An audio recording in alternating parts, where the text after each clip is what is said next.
Mini London McCluskieganj प्रकृति की गोद में बसा ड्रीम डेस्टिनेशन आपका कर रहा है इंतजार।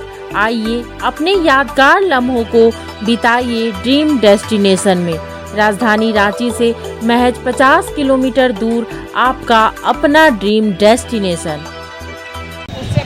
ओवैसी को मुसलमानों के रहनुमा के रूप में देखा जा रहा है और इस समय मांडर विधानसभा क्षेत्र में भी उस पार्टी ने MIM ने अपने प्रत्याशी शिशिर लकड़ा को उतारा है। पिछले बार भी विधानसभा चुनाव में अपना भाग्य आजमाए थे। इस बार क्या रणनीति रहेगी? देश का माहौल भी कुछ बदला सा।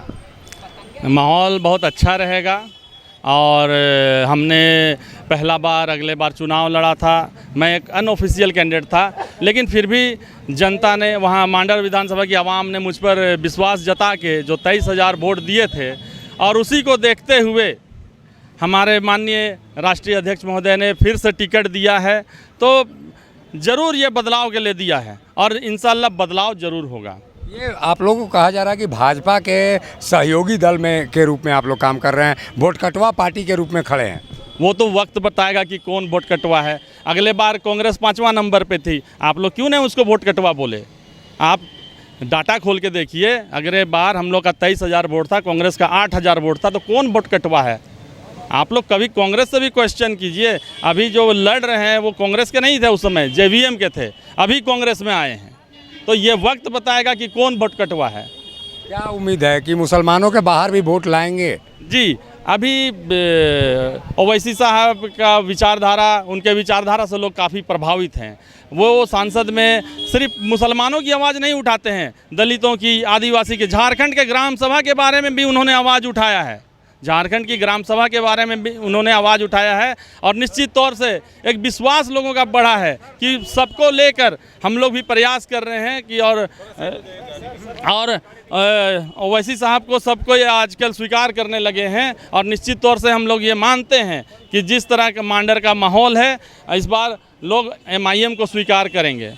ये उनका विचारधारा क्या है? कहते हैं लोग कि वो सांप्रदायिक फैलाते हैं, मुसलमानों के हित में उन्माद फैलाते हैं एक तरह से। नहीं, उनका सेकुलर विचारधारा है। वो संविधान को मानने वाले व्यक्ति हैं और उन्होंने हमेशा संविधान का पक्ष रखा है और हमेशा संवैधानिक रूप से उन्होंने बात किया है और जो संविधान को लेकर चलता है। और क्योंकि देश में एकमात्र संविधान ही ऐसा चीज़ है जो आज देश को बचा के रखा है। आखिर शिशिर लकड़ा को क्यों वोट करे जनता?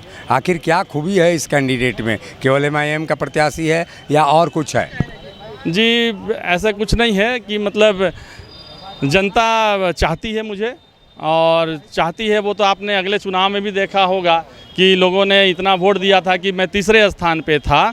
तो निश्चित तौर से रुझान एक बना है जनता के बीच में और आने वाला समय में लोग उम्मीद कर रहे हैं, क्योंकि जो भी क्षेत्र में बुनियादी सुविधाएं हैं, कांग्रेस भाजपा किसी भी तरह का वहाँ पर बुनियादी सुविधाओं में काम नहीं हुआ है। पेयजल की कमी है, सड़कें ठीक नहीं हैं, जंगली जानवरों का प्रकोप है, सुदूर ग्रामीण क्षेत्रों में उग्रवादियों का भी प्रकोप है। तो इस सबको देखते हुए जनता निश्चित रूप से हमें मौका देगी, ऐसा प्रतीत होता है। ये थे शिशिर लकड़ा जो बता रहे हैं कि जनता इनको विकास के सहारे मौका देगी, लेकिन असल वो जो मुद्दा रहेगा वो तो कहीं ना कहीं सांप्रदायिकता और ओवैसी के विचारधारा का रहेगा। सहयोगी संजय के साथ Ashok Kumar, Mukhar Samvad, Ranchi. HM public school, lower Chutia, near Shiv Mandir, Ranchi. हम बनाते हैं बेहतर भविष्य।